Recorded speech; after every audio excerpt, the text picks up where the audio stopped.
Viernes de cine, toda la información cinematográfica en Marquesina con Julio López y la colaboración del maestro Leonardo García Tsao.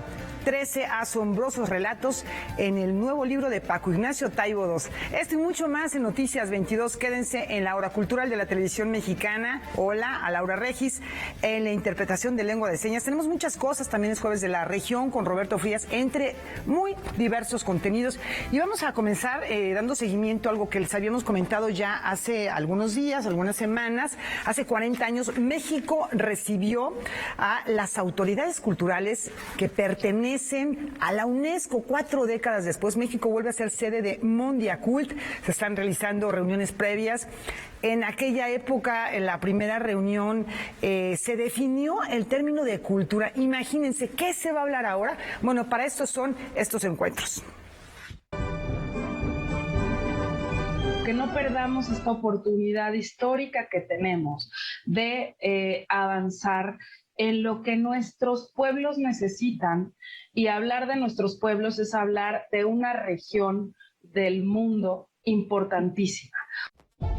Estas fueron parte de las palabras de Alejandra Frausto, secretaria de Cultura del Gobierno de México, al presidir la segunda reunión virtual del proceso consultivo regional rumbo a la Conferencia Mundial sobre las Políticas Culturales Mondiacult 2022. En el encuentro participaron los representantes de 18 países de América Latina y el Caribe, con el objetivo de trabajar en el documento Proyecto Cero de Declaración Final, que será presentado ante la UNESCO en septiembre de este año y que busca identificar las prioridades y necesidades comunes de la región. Una región que ha pasado enormes crisis de todo tipo, una región vulnerable por temas climáticos y que creo que como un ejemplo ante el mundo podemos llegar con un acuerdo regional. Entre las prioridades que se detectaron de manera conjunta, se consideró la inclusión de conceptos prioritarios como lenguas indígenas, la integración del patrimonio cultural y el combatir de manera eficaz el tráfico de bienes patrimoniales. La titular enfatizó en que a Latinoamérica la une la historia, los desafíos y la cultura. Y yo invito a que seamos como servidores públicos, todos los que estamos aquí, conscientes de esta fuerza y de esta oportunidad única que tiene la cultura. Mondiacult 2022, que organiza la UNESCO, se llevará a cabo en México del 28 al 30 de septiembre. Noticias 22, Karen Rivera. Vamos a informarles sobre las reuniones previas que se realicen, habrá otras, y también, desde luego, del encuentro mundial que se llevará a cabo en septiembre. Y a propósito de nuestro patrimonio, ¿saben qué es el relieve de Placeres? Bueno, se trata de una pieza, en verdad, impresionante que pertenece a la cultura maya y que ha sido sometida a un proceso de restauración. Hay importantes avances en su recuperación. Vamos a ver. El relieve de Placeres es un friso maya de 8.4 metros de largo y casi 2,5 metros de ancho, que adornaba la parte alta de un edificio ubicado en un campamento chiclero cerca de Calakmul, en Campeche. Se considera que es el entronizar a un gobernante joven, que es el que se encuentra en el centro, y los ancianos que están a los lados están ofrendando abundancia, fertilidad, símbolos de agua. Esta pieza fue desprendida de la construcción de manera ilegal y la ofrecieron al Museo Metropolitano de Nueva York. Afortunadamente pudo recuperarse un año después del robo, o sea, en el año 1969, pudo recuperarse y regresar a México en los mismos pedacitos como se fue.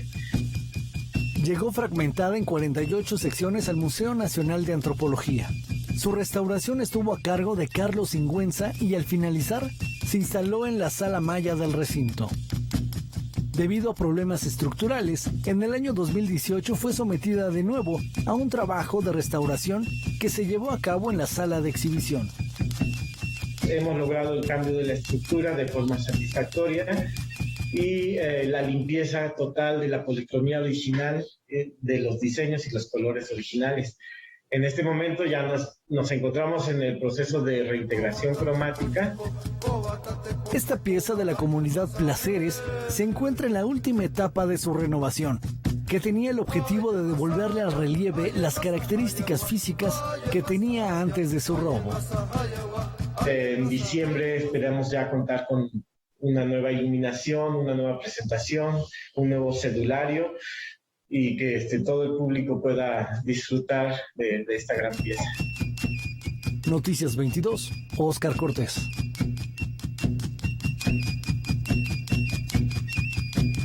Un monumental trabajo de restauración para una pieza también monumental. Y a propósito, el Instituto Nacional de Antropología e Historia tiene un nuevo secretario técnico. ¿De quién se trata? Vamos a ver. Por acuerdo con la secretaria de Cultura del Gobierno de México, Alejandra Frausto Guerrero, el director general del INAH, Diego Prieto Hernández, designó al antropólogo José Luis Perea González como nuevo secretario técnico del instituto, en sustitución de la antropóloga Aida Castilleja González.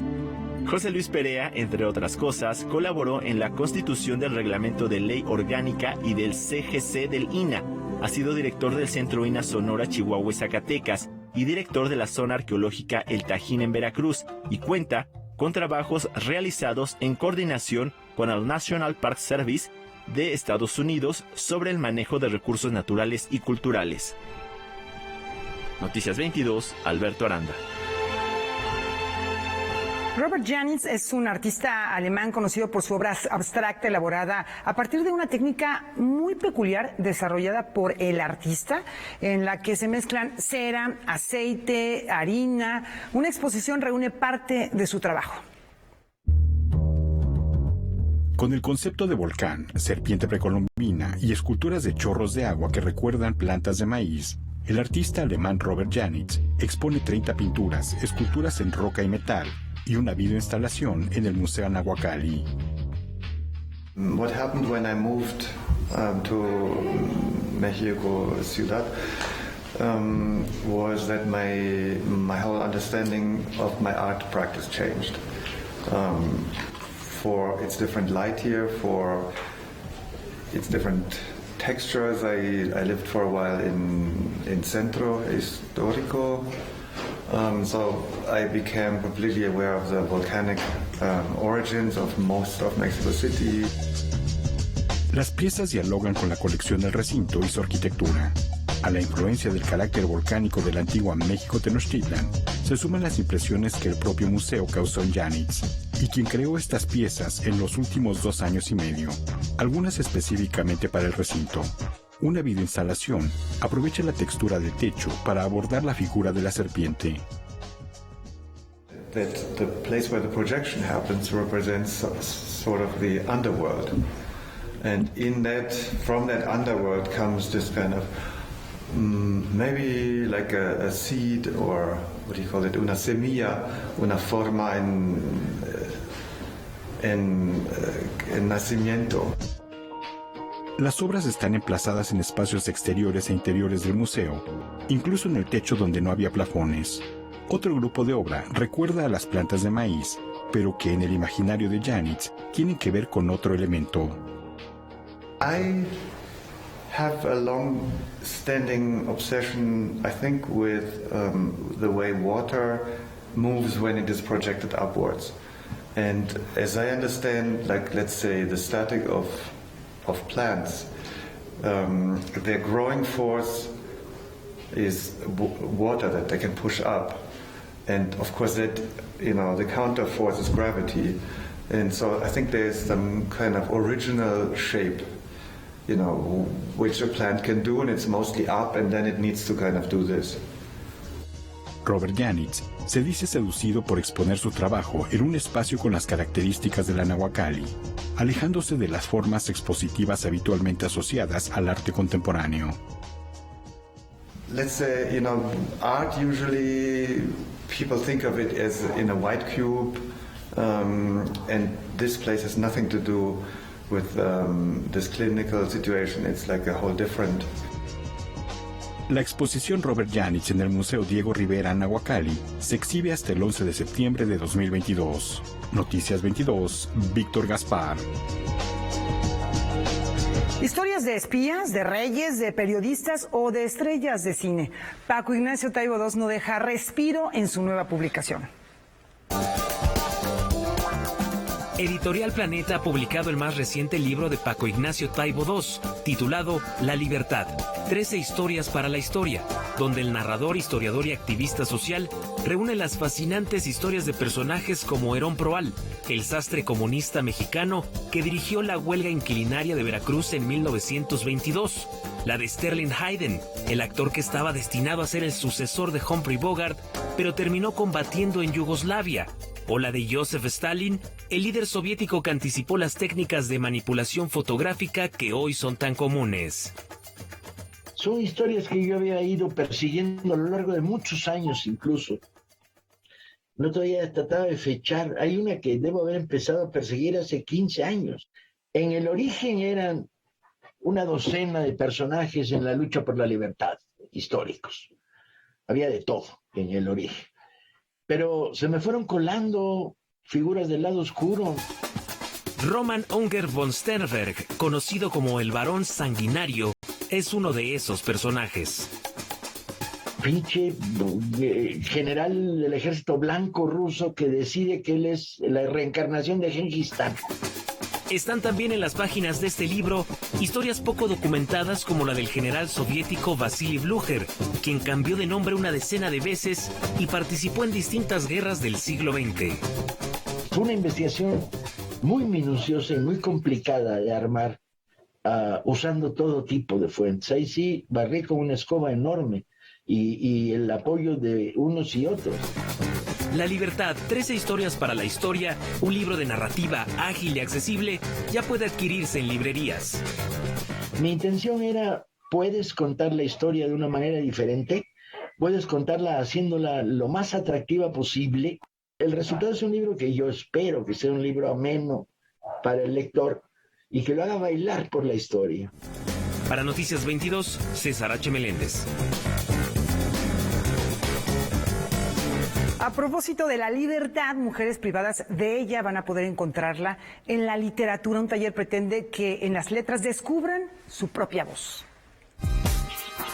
Las mujeres que se encuentran en los centros de reinserción social de Cajeme, Guaymas, Hermosillo y Nogales, en el estado de Sonora, participan en el taller Mujeres Mexicanas en la Literatura. Durante el taller, coordinado por el colectivo La Letra Escarlata, se leerá, hablará y reflexionará sobre mujeres escritoras desde finales del siglo XIX hasta inicios del siglo XXI en la literatura mexicana, que han sido desplazadas, olvidadas y borradas al conformarse un canon historiográfico masculinizado.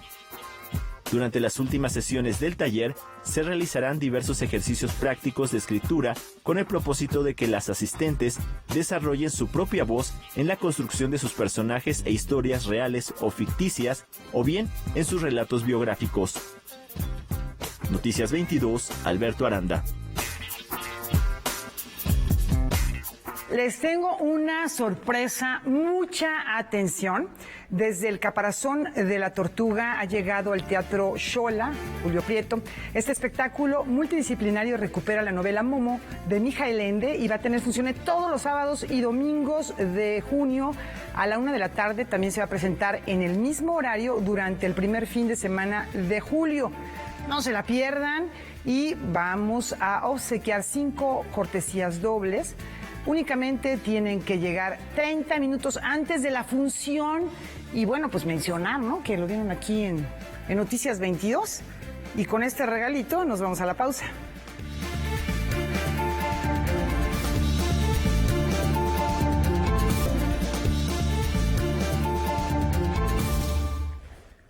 Estamos en el mes de la diversidad.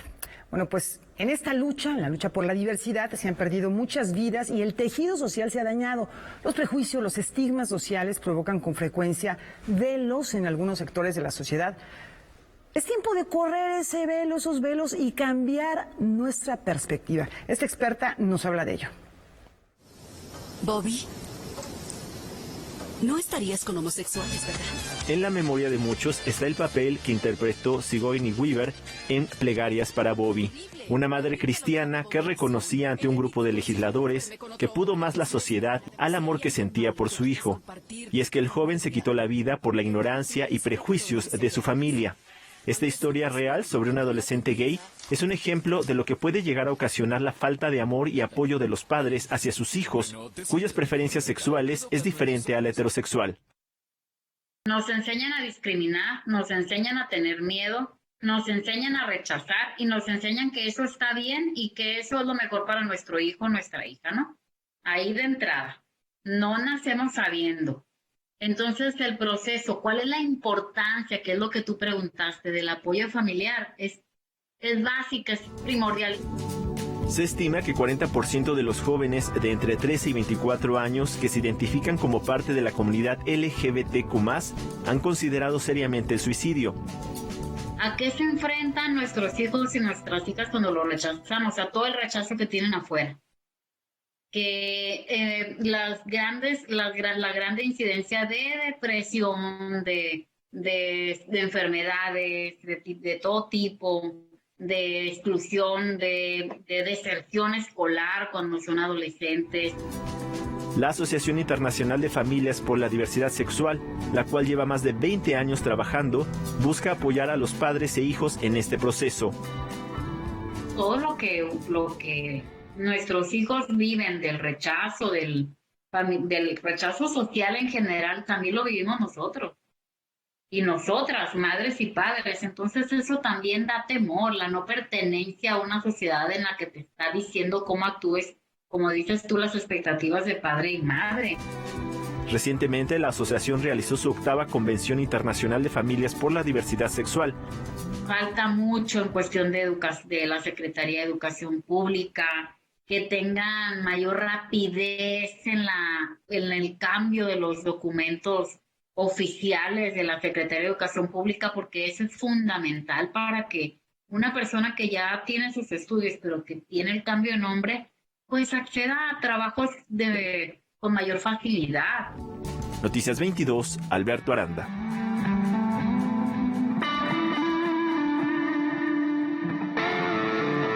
Bueno, nuestra experta hablaba del cambio en los documentos oficiales. Bueno, justo de eso vamos a platicar un momentito. Melchor Ocampo, político mexicano conocido popularmente por haber redactado el texto con el que se suele, o yo creo que se solía, porque ya no creo que se use, formalizar el matrimonio civil, la famosa Epístola de Melchor Ocampo. Bueno, pues él es el protagonista de un notable retrato. El Museo de Arte Contemporáneo Alfredo Zalce de Morelia conmemora el aniversario luctuoso del científico, abogado y político José Telésforo Juan Nepomuceno Melchor de la Santísima Trinidad Ocampo, conocido simplemente como Melchor Ocampo, con la exhibición de una litografía de 1956 hecha por Adolfo Mechiac. Esta pieza, perteneciente a la colección del Taller de Gráfica Popular, se presenta como parte del programa La Pieza del Mes, iniciativa que permite que el público se acerque al acervo del museo. Esta se ubica en la planta baja del recinto y quienes deseen conocerla pueden acudir de martes a viernes de 10 a 7 de la noche o sábados y domingos de 10 de la mañana a 6 de la tarde. Noticias 22, Rodrigo Peredo. Fósiles de peces y objetos pertenecientes a las culturas maya y zapoteca regresan a sus dueños originales, los mexicanos. En el Consulado de México en Los Ángeles, California, Estados Unidos, fueron entregadas al gobierno de México 79 piezas arqueológicas y 2 bienes paleontológicos. Las piezas estaban en poder de Rachel Menemen y Bill Lewis, ciudadanos estadounidenses, quienes las restituyeron de forma voluntaria. El INAH realizó el análisis de las piezas, a partir del cual se dictaminó su temporalidad y filiación cultural. Los bienes pertenecen a las culturas maya, zapoteca, teotihuacana, así como de la tradición tumba de Tiro y de las asentadas en el altiplano central, occidental y el Golfo de México. Con respecto a los bienes paleontológicos, se trata de 2 placas con impresiones de fósiles de peces en formato de lajas recortadas. Por las características morfológicas y estilísticas, se trata de 2 especímenes de la orden Lopeomorpha provenientes de territorio mexicano. Noticias 22, Alberto Aranda. Fascinantes estas culturas originarias y sus creaciones. Y bueno, justo Alan Prey es un músico estadounidense enamorado de las culturas prehispánicas de México, a grado tal que son la inspiración para crear su obra sonora.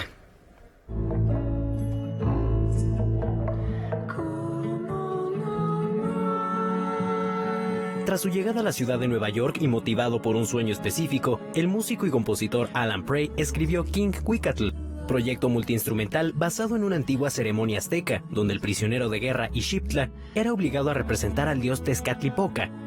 El autor estadounidense recurrió a diferentes bibliotecas de la Gran Manzana para adentrarse en el mundo prehispánico. Y empecé a escribir un montón de música imaginándome como, poniéndome en el lugar del Ixiptla, imaginándome como el Ixiptla, que el Ixiptla es el personaje céntrico, como la estrella de este ritual azteca.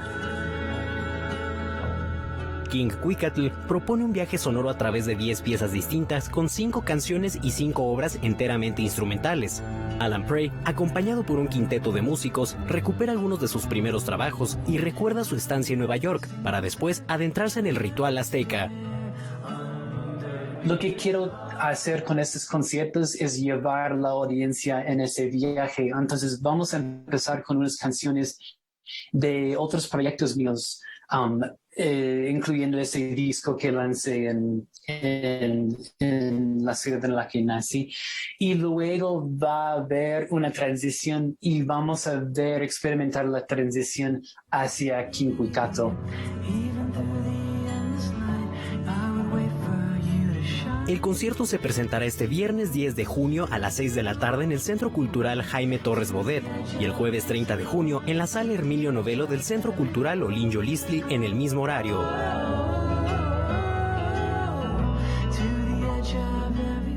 Noticias 22, Rodrigo Peredo. ¿Han escuchado rumores sobre la posibilidad de que la Unión Europea solicite visas a los mexicanos para admitirlos en su territorio? Enseguida aclaramos cualquier duda.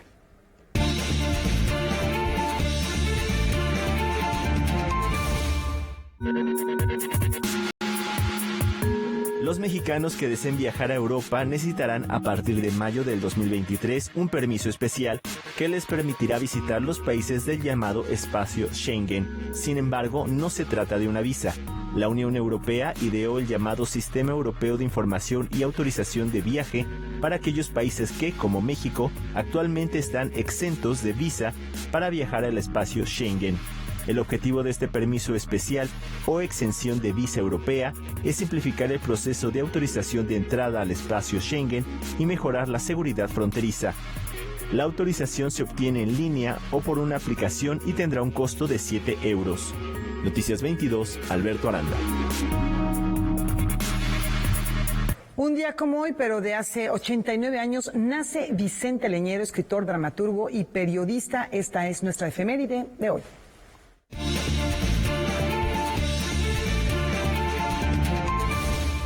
Yo no sabía qué novela quería escribir. Yo no tenía una clara idea de la novela que quería escribir.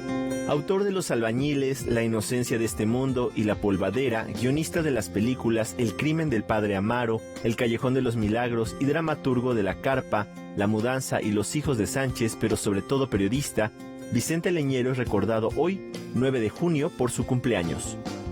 Originario de Jalisco, Leñero estudió ingeniería en la UNAM y periodismo en la Escuela Carlos Septién García.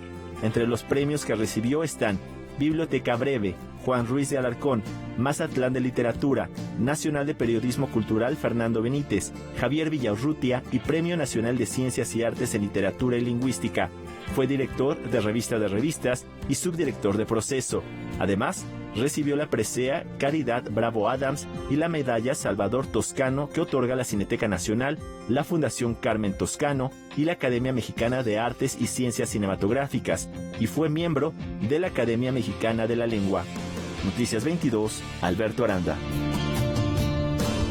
Como cada jueves a las 9 de la noche, Jacaranda Correa nos espera en Debate 22. Hoy recibirá a la investigadora Aleida Hernández Cervantes para hablar sobre las mujeres y la desigualdad pospandemia. No se pierdan esta entrevista terminando Noticias 22. Una pausa, regresamos muy rápido.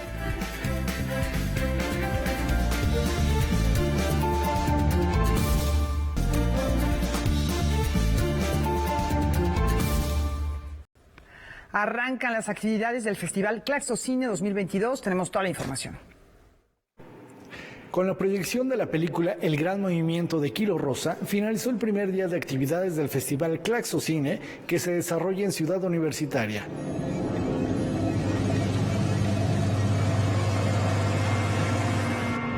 Con motivo de la 9ª Conferencia Latinoamericana y Caribeña de Ciencias Sociales que se realiza en la Universidad Nacional Autónoma de México, en la que líderes y especialistas reflexionan sobre las tramas de la desigualdad, la Filmoteca y el FICUNAM, en colaboración con DocsMX, realizaron una muestra de cine en la que se abordan temas como la violencia, la democracia, las migraciones, el feminismo, así como los pueblos originarios. La idea es recoger algunas de las líneas o de los ejes temáticos que se van a discutir en la Claxo, pues para hacer pequeños ciclos que refuercen o que inviten a la discusión de esos grandes temas. Cortometrajes, ficciones y documentales forman parte de la oferta cinematográfica. Soy Rarámuri, de la Sierra Tarahumara. Acompañándolos de pequeñas mesas de discusión que creemos que también abonan a desdoblar el papel del cine en estas reflexiones. Este ciclo cerrará el 10 de junio con la proyección de la película Los árboles mueren de pie, de Ronan Corner y Fanny Fuchirón en la Sala José Revueltas del Centro Cultural Universitario. Da miedo quedarse, pues. Noticias 22, Óscar Cortés. A uno le queda el miedo de ese 2000.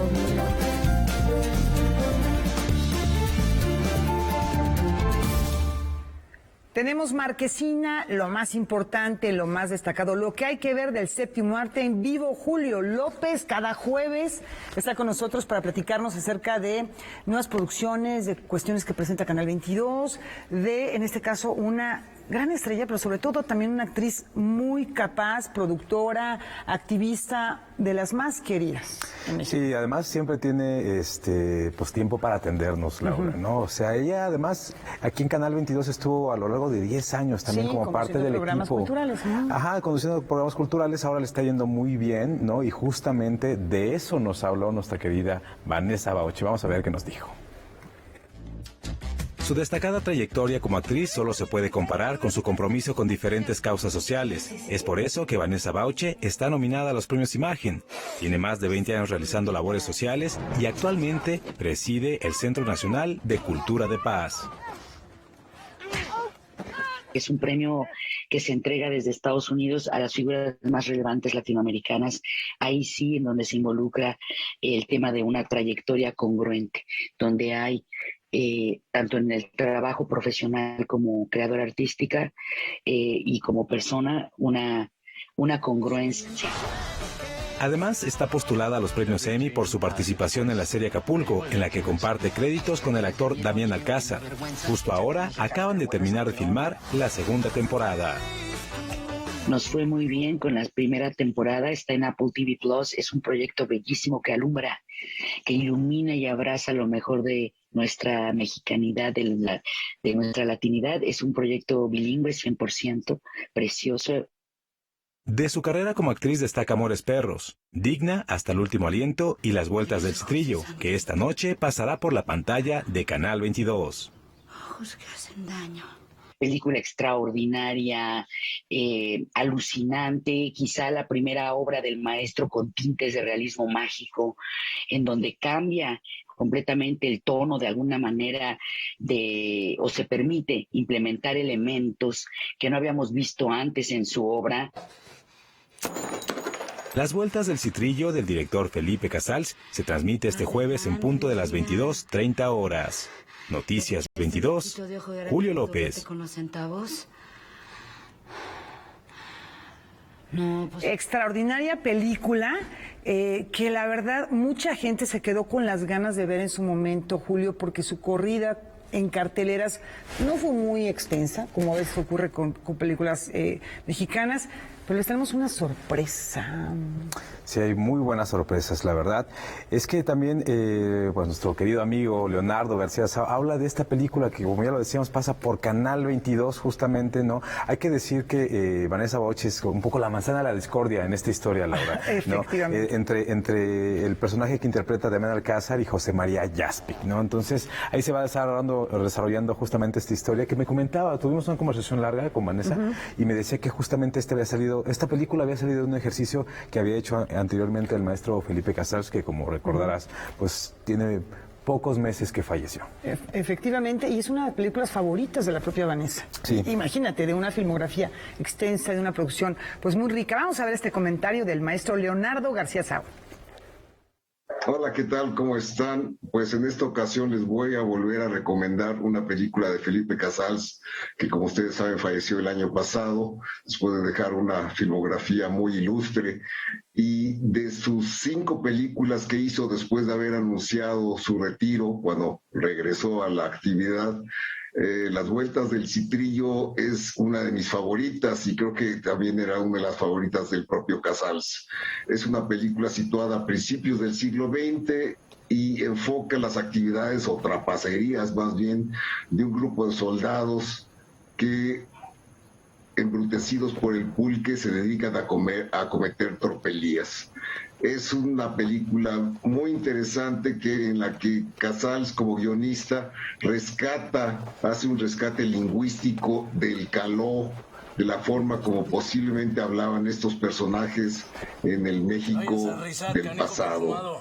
Es una película tan llena de estos modismos y retruécanos que incluso quien no esté familiarizado con ellos va a necesitar subtítulos para comprender la película.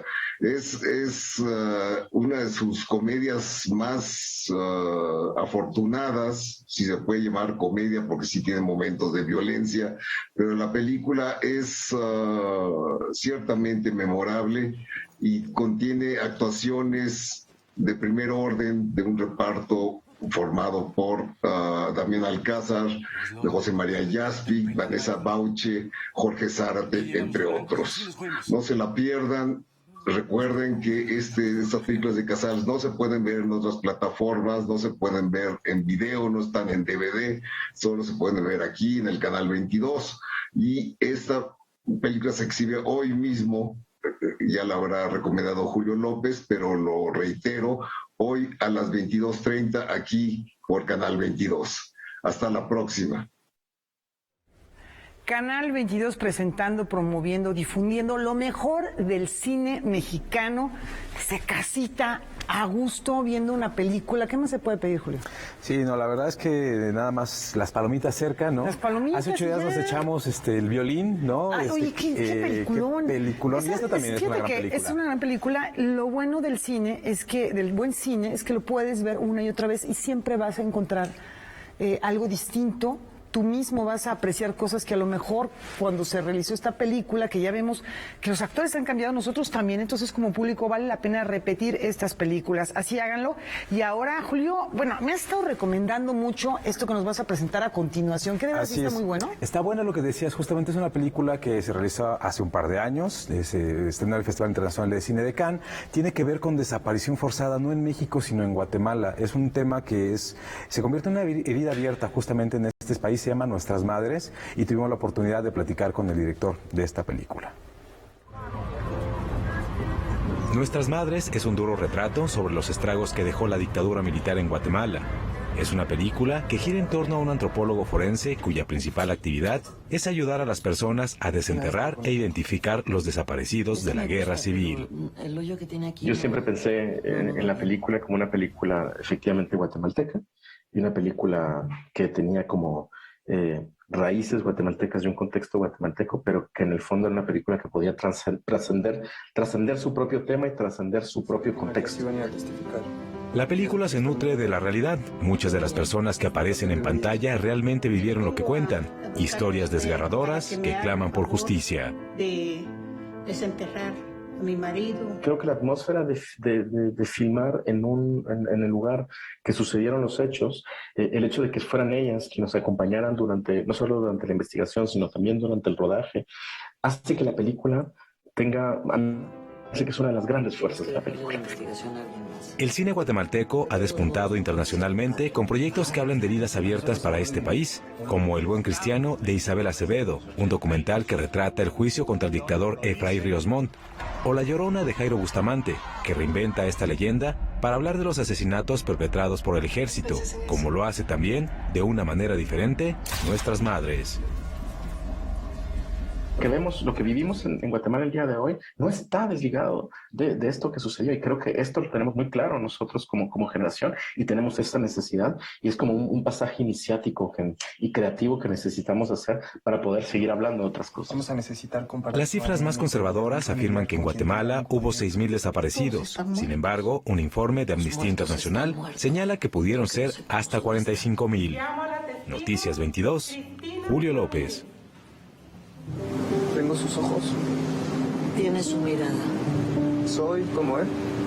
Historias que se tienen que contar y que son muy recientes históricamente, Julio, hablando de América Latina, pues son en décadas recientes estas desapariciones, como también en su momento el franquismo en España, y que causan dolor, pero que la memoria es una herramienta que no debemos perder. Quizá, no sé si para evitar que ocurran, pero bueno, los sabios dicen que tanto puedes ver hacia el pasado, así es como puedes ver hacia el futuro, ¿no? Así es, y bueno, también hay que resaltar que hay talento mexicano, y veíamos a Armando Espite, que le hace extraordinariamente. Saludos a Armando, que es un gran actor, y comentábamos, Julio, de muchos registros distintos. Lo mismo puede hacer algo más sensible, más sutil, de pronto más irónico, tiene sentido del humor, y creo que es un actor que se está abriendo paso de una manera muy sólida en la cinematografía. No, y comprometido además con las causas sociales, sí. ¿no? Él está dando clases a personas en Iztapalapa junto con Mercedes Hernández, cobran muy poco, y bueno, les abre una posibilidad a muchos jóvenes, ¿no? Que pueden encontrar en la actuación, en el audiovisual, una oportunidad diferente de vida, ¿no? Entonces creo que Armando siempre ha estado comprometido con los proyectos que hace, pero también con estas causas sociales, así que impresionante lo que hace Armando Espitia. Oye, y una sorpresita que tenemos por ahí, cuéntanos. Pues sí, la verdad es que el universo DC tiene un nuevo y temible villano. Esto es tendencia en las redes.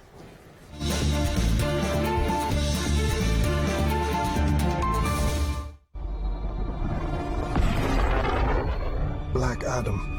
Hoy se reveló el primer tráiler de Black Adam, película protagonizada por Dwayne Johnson, mejor conocido como La Roca.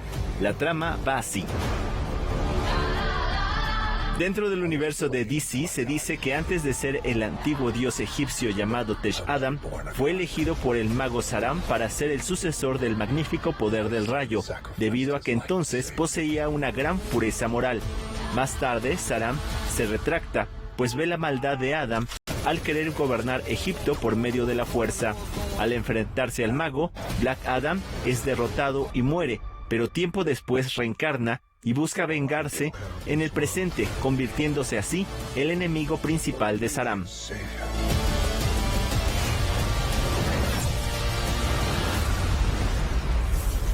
Noticias 22, Alberto Aranda. Julio, muchas gracias por estar con nosotros. La próxima semana te esperamos en Marquesina con más información cinematográfica. Sí, pues desde mañana ya estaré reportando porque me voy al Festival Internacional de Cine en Guadalajara. Ya te vas a Guadalajara, sí, ¿verdad? El calorcito, las tortitas ahogadas. Buen cine. No, van a estrenar la película, van a inaugurar con la película de Elvis, que estuvo recientemente en el Festival de Cine de Cannes. Ahí vamos a tenerles todos los detalles de lo que acontece en esta edición del festival, Laura. Sí, va a estar muy nutrida, así que bueno, pues esperamos todos sus reportes. Muchísimas gracias, Julio. Nos vemos pronto. Nos estamos viendo constantemente. Y bueno, antes de la pausa, esta información, la Universidad Nacional Autónoma de México puso en operación su primera aula digital de educación híbrida en la Facultad de Ingeniería. Este espacio tiene tecnología de punta e incluye aplicaciones, una serie de herramientas de software que facilitan las teleconferencias. Esta aula también se equipó con computadoras personales nuevas y el mobiliario requerido para completar el despliegue funcional. Puede recibir 30 personas. También será utilizado como laboratorio donde los estudiantes y profesores van a aprender programación. Está realmente muy interesante y muy completa. Vamos a la pausa.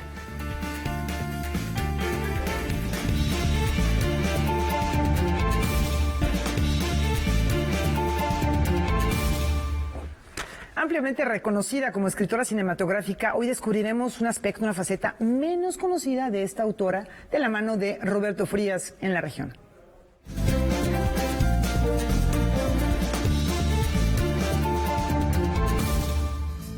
Se saben pocas y contradictorias cosas sobre la vida de la escritora Josefina Vicens. No es claro si tuvo estudios universitarios de historia y de letras o solo una carrera comercial. Resguardaba su vida personal con mucho celo y mantenía sus relaciones sociales en el mínimo.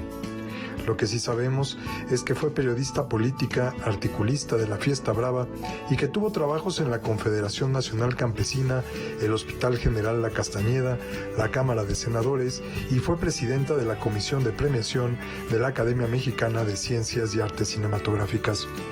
Y de lo que estamos seguros es de su labor como prolífica guionista cinematográfica, con 40 guiones, entre los que se cuentan Las señoritas Vivanco, Los novios de mis hijas, Renuncia por motivos de salud y Los perros de Dios. Y estamos seguros de que ganó el Ariel en 2 ocasiones. Pero lo verdaderamente espectacular en la carrera de Vicens es su novela El libro vacío, una novela peculiar en la que su protagonista, José García, es un hombre que sueña con escribir una novela y para ello dispone de 2 cuadernos, uno en el que va escribiendo sus pensamientos y otro en el que escribirá las ideas desarrolladas, finas y bien acabadas, mismo que se convertirá en la novela soñada. Sin embargo, el segundo cuaderno se mantiene vacío. Y José García sufre todo tipo de angustias relacionadas con la dificultad y la neurosis del acto creativo, a la par de una vida doméstica que se va complicando por su imparable deseo de convertirse en novelista. El libro vacío es una despiadada disertación sobre la dificultad de ver nacer en medio de la aburrida vida cotidiana el milagro de una obra artística. Es también un gran juego metaficcional, es decir, la novela sobre la escritura de una novela jamás escrita, y un prodigio novelístico que logra capturar la atención del lector a partir de una premisa en apariencia tan poco novelesca como la de su trama. El libro vacío recibió el premio Javier Villaurrutia en 1958, cuando solo lo habían ganado Octavio Paz y Juan Rulfo, y a lo largo de los años ha sido una novela de culto que se sigue leyendo y reimprimiendo.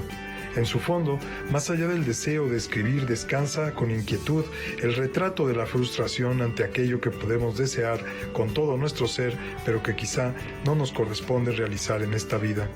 La misma Josefina Vicens se libró apenas de esa maldición escribiendo una novela sobre la imposibilidad de escribir, y solo publicó otra novela en 1982, Los años falsos, que no recibió la misma acogida que El libro vacío. Para Canal 22, Roberto Frías. Gracias, Roberto Frías, por recordarnos a esta autora. Y bueno, en otros temas, una de las páginas más vergonzosas de nuestra historia es el halconazo ocurrido el 10 de junio de 1971. La matanza del Jueves de Corpus ocurrió el 10 de junio de 1971. Los estudiantes de la Universidad Autónoma de Nuevo León se fueron a huelga por conflictos con el gobierno estatal. Los estudiantes pidieron la solidaridad del resto del país, así que los alumnos de la UNAM y el IPN se unieron y organizaron una marcha a las 4 de la tarde el 10 de junio. Salieron del casco de Santo Tomás hacia el Zócalo de la capital del país. En su camino fueron interceptados por aproximadamente 500 elementos conocidos como los halcones, quienes los agredieron, asesinaron y desaparecieron a un número aún hoy indeterminado de jóvenes. En el 2000 se intentó que el expresidente Luis Echeverría fuera procesado por genocidio. La Suprema Corte de Justicia determinó que este delito no había prescrito para Echeverría y su secretario de Gobernación, Mario Moya Palencia, por lo que podía ser juzgado. Pero la magistrada del Quinto Tribunal Unitario, Antonia Erlinda Velasco Villavicencio, consideró que no se acreditaba el delito de genocidio, sino el de homicidio simple. En consecuencia, el delito ya había prescrito. Para no olvidar la matanza del Jueves de Corpus, la Fábrica de Artes y Oficios Cosmos realizará diferentes actividades culturales, las cuales irán desde presentación de performance, la proyección del cortometraje Era Jueves, el documental 10 de junio de 1971, 50 años, y la presentación del libro La Sociedad Frente al Poder. Por su parte, Canal 21 transmitirá 5 producciones audiovisuales. En el Museo Panteón de San Fernando se ofrecerá un conversatorio, y el sábado 11 de junio en la Fábrica de Artes y Oficios Tláhuac se proyectará el cortometraje Fuimos Revolución. Noticias 22, Alberto Aranda. En este tianguis hay para todos los gustos y todos los bolsillos. Pasen a ver. A partir de mañana y hasta el próximo domingo 12 de junio se realizará una nueva edición del Tianguis de Gráfica La Zurda en el Complejo Cultural Los Pinos, una iniciativa que abre nuevas posibilidades para los creadores y talleres de grabado que quieren vender y difundir sus obras. Se ha convertido pues en todo un fenómeno en el sentido de que no solamente es un tianguis, va más allá de lo que es un tianguis, porque es un espacio realmente... Nunca, es decir, yo pienso que es muy difícil que en la Ciudad de México veas una exposición de gráfica. Este año se contará con una selección diversa de grabados, serigrafía y litografía. Por primera vez se recibe un invitado de honor. En esta ocasión además tenemos a la ciudad de Oaxaca como invitada, que es una de las ciudades del interior de la República, yo creo que la que más concentra talleres de grabado. En esta ocasión también vamos a tener ahora a libreros especializados en arte. Y eso ya le agrega otro ingrediente, pero la relación entre gráfica y libro, pues es indisoluble, ¿no? Por si fuera poco, también se ofrecerán intercambios, conferencias sobre grabado, presentaciones de revistas ligadas a las artes gráficas, talleres gratuitos de litografía y grabado, entre otros. El proyecto apunta a crecer en el futuro y recorrer la República Mexicana. Y vamos sobre todo a construir planes porque la Zurda, tanto la Zurda gráfica como musical, está expandiéndose y vamos a empezar ya no a traer nada más a gentes de diversos estados, sino a irnos de gira con la Zurda para proyectar pues esta riqueza artística, cultural de México. Quienes estén interesados pueden visitar el Tianguis de Gráfica La Zurda del 10 al 12 de junio en el Complejo Cultural Los Pinos en un horario de 11 de la mañana a 6 de la tarde. Noticias 22, Rodrigo Peredo. México se mueve al ritmo del post-punk con la primera visita de Sextile, la banda californiana que está causando furor en la escena alternativa. En el marco de su primera visita a México, la banda Sextile nos habló de su proyecto, su sonido y el auge del género post-punk. La banda nace en 2015 en California y poco a poco se ha ido posicionando como una de las bandas independientes más importantes del post-punk, gracias a su sello discográfico Felte. Well, I used to actually work at a record store in New York that doesn't exist anymore called Rocks in Your Head, but we specialized in post-punk. So even before Sextile started, there was sort of the obsession that I always stood around. And I always happened to end up being friends with other people who liked music like that. La banda fusiona fuertes influencias de artistas electrónicos como Vangelis y potentes líneas de bajo provenientes de míticos sintetizadores, ya que su estilo se deriva mucho del synth-punk y post-punk, géneros presentes en el llamado EBM o Electronic Body Music, traducido al español como música electrónica corporal, en la que predominan ritmos bailables. So, my favorite synthesizers are the Korg MS-10, the Korg MS-20, and the Korg MS-20M. And I use those religiously. I really liked The Art of Noise by Luigi Russolo. He's an Italian futurist 1920s. Also say that On the Road was a good book. Please Kill Me really inspired me as well. In Blade Runner, I would also say I love the synths from Blade Runner and Vangelis. Sin duda alguna es una banda que no puede faltar en tu playlist. Para Canal 22, Andrés Pereda. Bueno, pues suena interesante y vamos a despedirnos con también un poquito de musiquita. Vamos a recordar al líder de la banda Jarabe de Palo. Hace 2 años que perdió la vida en una lucha contra el cáncer. Antes publicó su biografía 50 Palos, en la que narró sus memorias en la música, en su entorno personal, nacido en Barcelona. Y lo que vamos a escuchar es, pues yo creo que su canción emblema, La Flaca, en una versión en vivo. Muy buenas noches, hasta mañana.